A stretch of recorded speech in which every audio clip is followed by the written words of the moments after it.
Olá, gente, tudo bom? Seja bem-vindo mais uma vez ao nosso curso de estudos confessionais.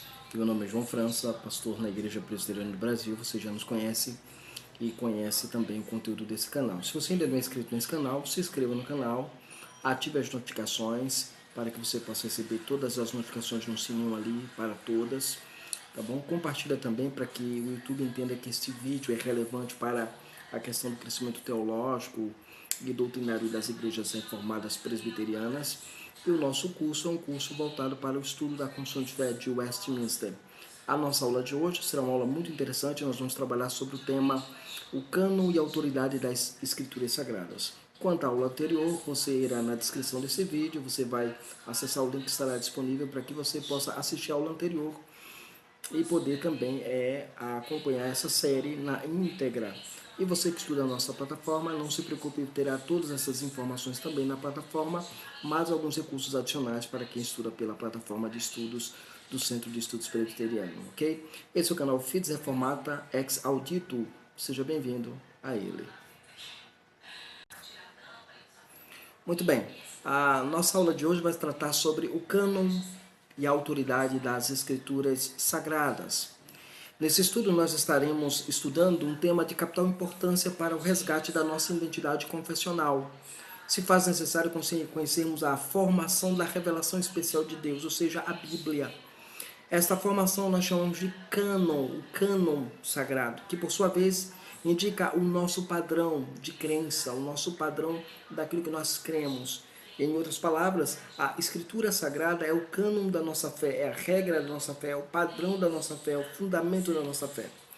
E dentro desse processo lidamos também com o tema da autoridade das Sagradas Escrituras, porque se ela é o cânon, ela tem que ser a regra da fé, ela também deve ser a autoridade final na vida da igreja. Então, nossa aula ela vai versar, ela vai trabalhar, ela vai tratar desse tema com maior carinho, com maior cuidado também, para que nossa mente seja esclarecida sobre o tema da doutrina nela inserida, ok? Muito bem. Nós vamos trabalhar em primeiro plano a doutrina do cânon considerada na Confissão de Fé de Westminster, no capítulo 1º, que trata da Sagrada Escritura, seção 3ª. E a nossa Confissão de Fé começa dizendo o seguinte: os livros, geralmente chamados apócrifos, não sendo de inspiração divina, não fazem parte do cânon da Sagrada Escritura. Não são, portanto, de autoridade na Igreja de Deus, e nem de modo algum podem ser aprovados ou empregados senão como escritos humanos. Então a Confissão de Fé limita para nós, dizendo que aqueles livros que são chamados de apócrifos não são de inspiração divina, não vêm da palavra de Deus, não vêm da autoridade de Deus e não fazem parte deste cânon da Sagrada Escritura e não pode ser usado com nenhuma autoridade na vida da igreja a não ser como escritos humanos. Ok? Então, a primeira questão que a gente percebe aqui é que a gente precisa de uma definição. Por que ele está chamando uns livros de autoritativos e outros não? Um livro para serem usados na igreja com autoridade, como limite, como regra de fé, e outros não. Então, aí parte do princípio do cânon. O que é cânon? Precisamos definir cânon. Então, partimos para a definição de cânon. A palavra cânon é uma mera transliteração do termo grego canon, que significa a vara, régua, regra. É uma palavra usada como referência para indicar a autoridade suprema da Bíblia sobre a vida dos cristãos. Ou seja, refere-se aos livros que compõem a Bíblia conforme nós conhecemos os 66 livros da Bíblia no cânon protestante, ok? Muito bem. Uma definição mais léxica que a gente pode encontrar nos informa a origem da palavra cânon. Ela é derivada de uma raiz semítica, talvez assírio kenu, ou do garídico kiner, que no hebraico seria kener. Ocorre 61 vezes em todo o Antigo Testamento e é sempre empregada no sentido literal. Por exemplo, nós vamos ver lá em 1 Reis capítulo 14, verso 15, Jó capítulo 40, verso 21, Isaías 36, 6, Isaías 42, 3, Ezequiel 40, versos 3, 5 e 7. Então, esses textos vão mostrar que o uso da palavra cânon é usada na escritura como referência, como fundamento de um padrão, de uma medida, algo para medir. Significando cana, planta que era usada para medir ou para pautar. Então, você usava a cana para medir determinado território, determinada região determinada estrutura para poder ter as medidas exatas daquela construção ou daquela situação, ou para pautar linhas para escrita. Ok? Também ela pode significar balança, como é usado lá em Isaías 46, verso 6. É também a cana para traçar os cestos ou o bastão reto. Então, a ideia aqui é sempre de uma vara de medir para colocar limites, para colocar padrões, ok? Essa é a ideia que você tem da palavra canon ou caná ou kené na língua hebraica. Mas o sentido da palavra canon, qual é o sentido dela? Esta palavra canon indica a nossa regra, o nosso limite, ainda mais o nosso padrão, sendo todos esses sentidos aplicados à palavra de Deus. Os livros que formam a Bíblia, exceto os livros apócrifos, são os de regra de nossa fé, o padrão que devemos sempre seguir. Então, a palavra cânon está sempre ligada, identificada como regra, como padrão. Então, quando eu tenho o cânon da Escritura, eu vou conseguir agora olhar para os limites dessa autoridade, dessa limitação, desta porção da Escritura como sendo a fonte de autoridade que nós vamos sempre buscar respostas em nossa vida e para a nossa vida cristã. Quais são os critérios agora? A segunda questão que nós vamos considerar é os critérios para a canonicidade da Bíblia, né? Quais são os critérios, quais foram os critérios usados para formar o cânon que nós conhecemos? Então nós temos pelo menos 3 critérios, eu quero falar sobre eles de maneira resumida. O primeiro critério é o critério da apostolicidade. Por exemplo, se um livro fosse escrito por um apóstolo, ou alguém ligado ao apóstolo deveria ter sido ou ter tido e incluído na lista dos livros canônicos. Por exemplo, o Evangelho de João Marcos. João Marcos, quando ele escreve o Evangelho, está ligado à pregação de Pedro, ou seja, Pedro pregou e ele... alguns escritores antigos vão dizer que Marcos foi o intérprete de Pedro. Então ele bebeu dos apóstolos Pedro e Paulo para formar o seu evangelho. Por isso que ele tem a autoridade apostólica, ele tem o selo apostólico. As cartas de Paulo foram escritas com autoridade apostólica, porque Paulo escreveu aquelas cartas. Então, um livro para fazer parte da Bíblia, para fazer parte do cânon da Bíblia Sagrada, era necessário que ele fosse escrito por um apóstolo. Então esse é o primeiro critério, o critério da apostolicidade, ok? O segundo critério que você tem é o critério da leitura eclesiástica. Se um livro ou carta fosse lida pela maioria das igrejas, deveria ser incluído como livro canônico. E a prática da leitura eclesiástica remonta-se ao período apostólico. Por exemplo, deixa eu pegar aqui a Bíblia.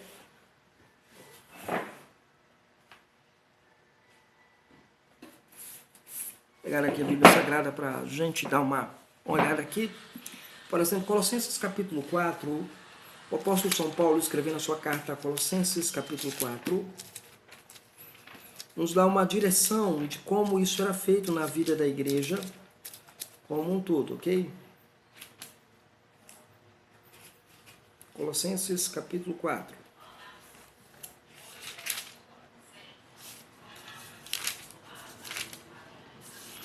Diz assim a palavra do Senhor. Colossenses 4:16 diz assim: E quando esta epístola estiver sido lida entre vós, fazer que também seja na igreja dos Laodicenses, e a que veio de Laodiceia, lede a vós também. Então nós temos aí o conceito de que o critério apostólico, a fundamentação apostólica, para a ideia do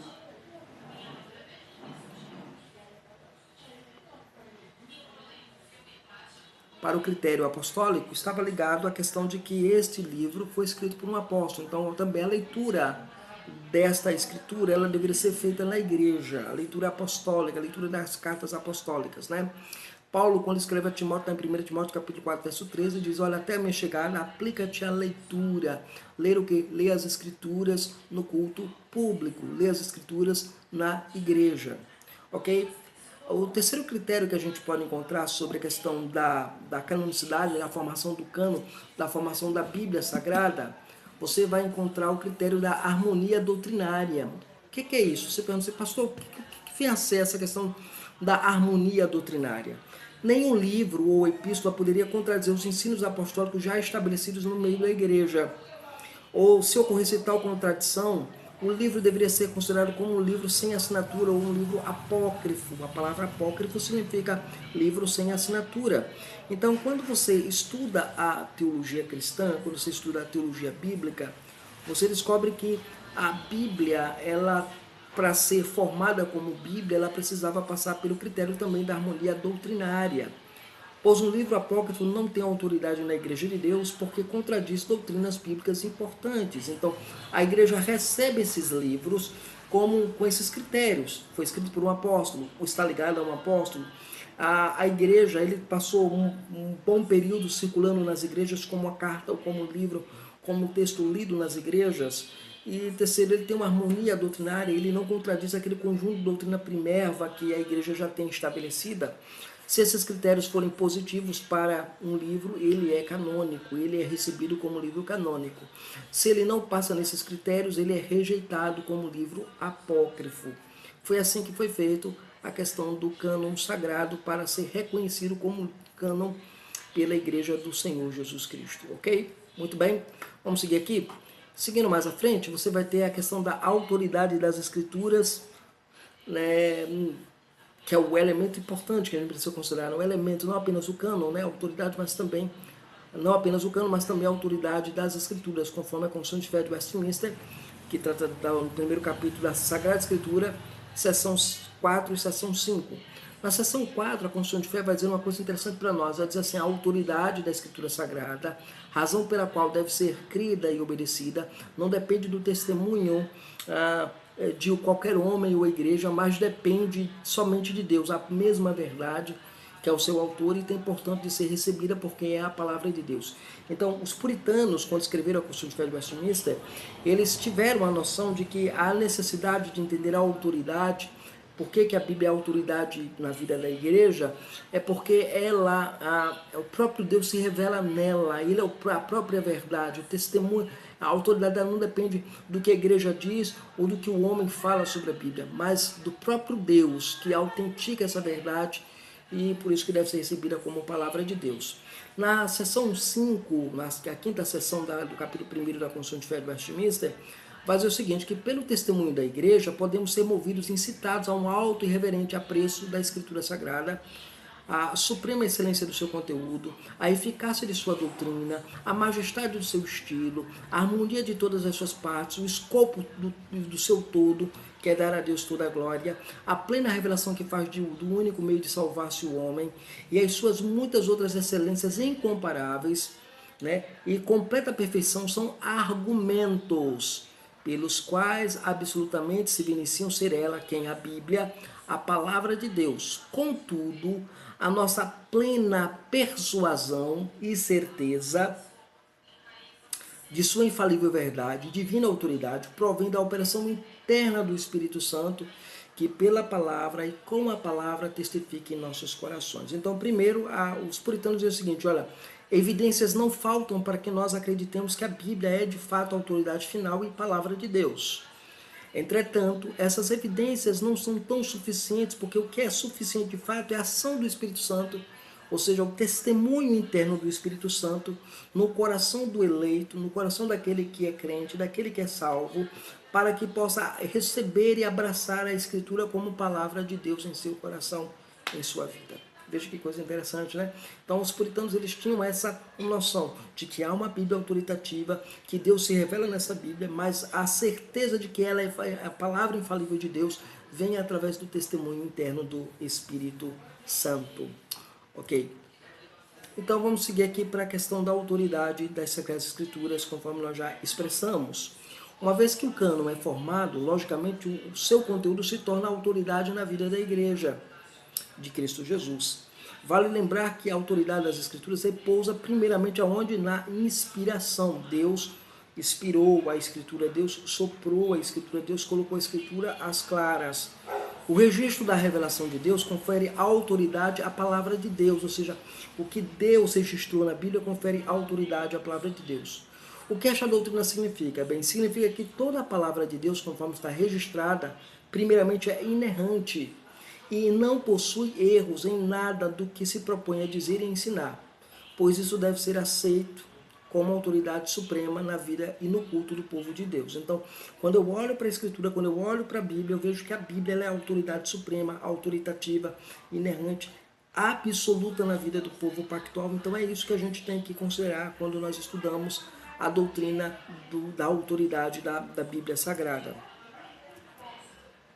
Mas o que faz ela ser de fato isso, essa autoridade? O que é autoridade? Não é um processo do fundamentalista, não. Primeiro, é uma doutrina atestada por Cristo. Em qualquer controvérsia, ele usa a expressão está escrito, indicando que a palavra final deve ser dada à palavra inspirada por Deus. Lá em Mateus capítulo 4, versos 4, verso 6, verso 7, verso 10, Cristo, ao usar a expressão está escrito, ele usa o verbo gegraptai. E esse verbo gegraptai é um verbo no perfeito que indica uma ação contínua, significando que permanece escrito. Então, o Senhor Jesus está apelando para a autoridade da Bíblia, está dizendo permanece escrito como fonte autorizada da verdade. A Escritura é a fonte autorizada da verdade. Todavia, o texto que podemos ver claramente a defesa da autoridade bíblica provinda dos lábios de Cristo é aquele de João capítulo 10, verso 35, que ele diz lá, discutindo com os fariseus, ele diz, e a Escritura não pode falhar, e a Escritura não pode errar. É uma declaração que fala da autoridade suprema, da suficiência, da inerrância, da autoridade plena, do poderio, da grandeza de Cristo. Cristo é o grande Senhor de todas as coisas aqui, ok? Muito bem. E é interessante isso. Porque no texto de João 10,35, o que nos chama a atenção é o verbo falhar. No grego é a palavra litanai, né? Litanai. E é um verbo usado para descrever a quebra do sábado, como nós vemos lá em Lucas capítulo 13, verso 16, né? Onde fala lá que está ali a questão envolvendo a quebra do sábado. A palavra lá é litanai. A ideia é de quebrar, de ser quebrada, ou mesmo de ser diminuída de sua importância, de seu valor. Cristo diz que toda a Escritura é autoridade na vida da igreja quando diz que a Escritura não pode falhar, ela não pode ser quebrada, ela não pode ser anulada, ela não pode ser destruída, ela é a autoridade final na vida da igreja, sim. Nós não podemos esquecer disso nunca, jamais. Ok? Muito bem. A outra questão é que ela é uma doutrina atestada pelos apóstolos. É uma doutrina atestada pelos apóstolos. O apóstolo São Paulo atesta sobre a autoridade da palavra de Deus ao declarar que os crentes de Tessalonicenses acataram a verdade por ele pregada, não como palavra de homens, mas como palavra de Deus. 1 Tessalonicenses capítulo 2, verso 13. E ainda o apóstolo Pedro reconhece os escritos de Paulo como escritos cheios de autoridade do próprio Deus, ao colocar as cartas de Paulo no mesmo patamar das demais escrituras, como ele escreve em 2 Pedro 3, de 15 a 16, quando vai mencionar o fato de que alguns distorcem a Bíblia, distorcem o ensino paulino, há certas coisas difíceis de entender, como distorcem as demais escrituras. Ele coloca as cartas de Paulo no mesmo patamar dos escritos do Antigo Testamento, do período veterotestamentário. Então, a doutrina da autoridade do Novo Testamento, da Escritura Sagrada, é atestada também pelo círculo apostólico, pelos apóstolos, ok? E também é uma doutrina incitada pelo testemunho da igreja, como diz a Constituição de Fé, né? Que ainda que seja usada pelo testemunho da igreja, a igreja dá testemunho da verdade. O testemunho que a igreja tem oferecido sobre a palavra de Deus pode nos conduzir satisfatoriamente para a doutrina da autoridade bíblica. Aquilo que a igreja tem ensinado ao longo do tempo sobre as verdades do Evangelho, permanece essa verdade, aponta para que a igreja declara crer na autoridade da Bíblia. Mas como se dá esse testemunho da igreja em relação à autoridade bíblica? Primeiro, se dá na experiência apostólica. O apóstolo Pedro fala-nos disso lá em sua segunda epístola, no capítulo 1, versos de 19 a 21, né? Lá na sua segunda epístola, capítulo 1,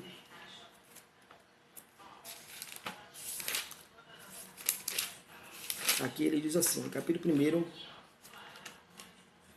versos de 19 a 21, diz assim: E temos muito firme a palavra dos profetas, a qual bem fazeis em estar atentos, como a luz que alumia em lugar escuro, até que o dia amanheça, e a estrela da alva apareça em vossos corações. Sabendo primeiramente isto, que nenhuma profecia da Escritura é de particular interpretação, porque a profecia nunca foi produzida por vontade humana, mas os homens santos de Deus falaram, inspirados pelo Espírito Santo.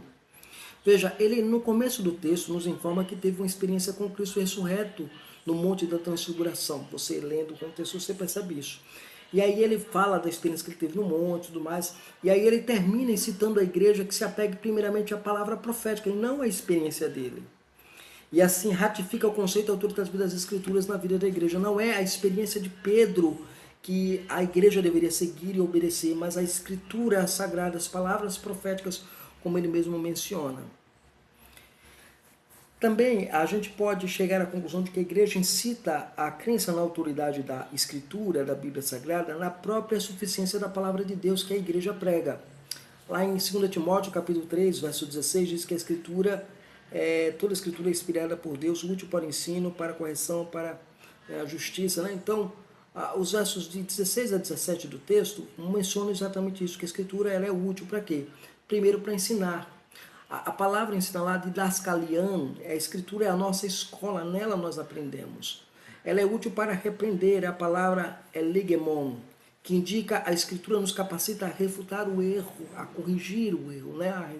A refutar o erro, a repreender o erro. Ela é útil para corrigir. A palavra é panetorsim, que aponta para a ideia de colocar a linha, deixar reto.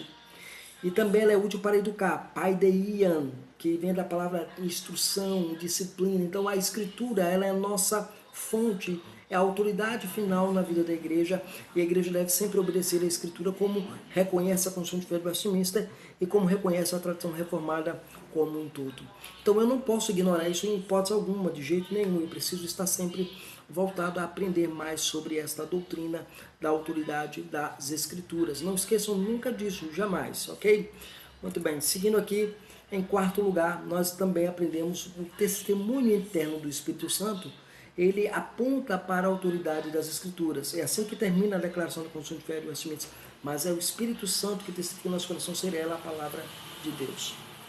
Não importa a quantidade de evidências que se apresente ao cético ou incrédulo para que ele creia na autoridade das Escrituras. A Confissão de Fé de Westminster nos lembra que apenas o Espírito Santo pode oferecer a plena certeza da autoridade das Escrituras. Um dos grandes defensores desta verdade foi John Owen, um teólogo puritano, que pressupunha uma afinidade e correspondência direta entre a mente divina e a mente humana, de forma tal que Deus é capaz de falar conosco por meio de palavras. E nós, dentro dos limites de sua própria auto-revelação, podemos compreendê-lo em nosso pensamento. Como isso ocorre? De que maneira isso ocorre? Primeiro, o Espírito Santo guia a igreja. O Espírito Santo é quem guia a igreja na verdade e pela verdade. Isso nós aprendemos na palavra de Deus lá em João capítulo 16, versos de 13 a 14, quando diz que o Espírito Santo viria como Espírito da verdade para guiar a verdade, a igreja em toda a verdade.